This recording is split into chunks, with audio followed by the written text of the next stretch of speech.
Artiste à la guitare poétique, Yves Duteil a aussi goûté à la politique, une façon pour lui de mener ses combats le plus concrètement possible.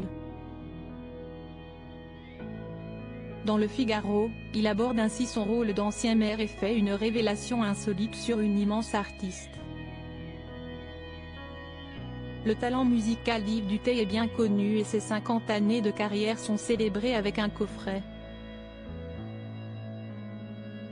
Celui à qui l'on doit la poétique chanson Prendre un enfant par la main a également mené en parallèle une carrière politique. Il a été maire de son village de Précy-sur-Marne en Seine-et-Marne.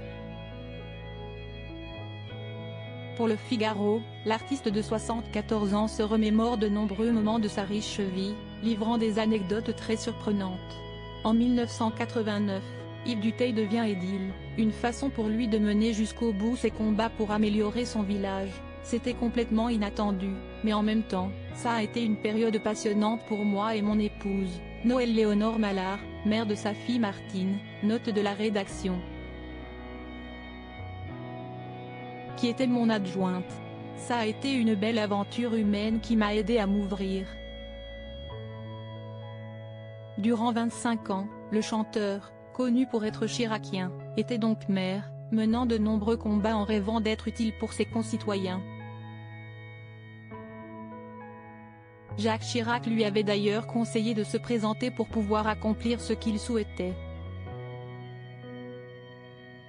Parmi ses administrés se trouvait un grand nom. Celui de l'iconique Barbara qu'il a bien connue, ça s'est toujours très bien passé avec elle. Elle invitait toujours les personnes âgées du village à ses concerts.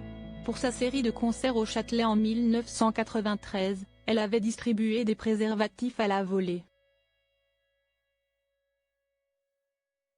À la fin de cette tournée, il lui en restait beaucoup, dont elle a fait cadeau à la mairie.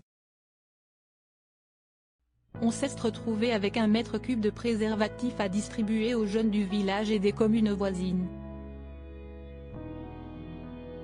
Yves Duteil, désabusé par la politique d'aujourd'hui. Yves Duteil a tourné la page de sa fonction de maire pour se concentrer sur son travail artistique. Il garde un souvenir intense de son travail mais porte un regard désabusé sur la politique. Je pense que le monde n'est pas régi par des masses, mais par des individus. Les grandes choses qui se sont faites dans le monde, Siesti Simone Veil, Einstein, Martin Luther King. On rêverait d'une assemblée de sages sur le modèle du GIEC, qui porterait sur le monde un regard bien plus large que le partisanisme auquel on est confronté aujourd'hui.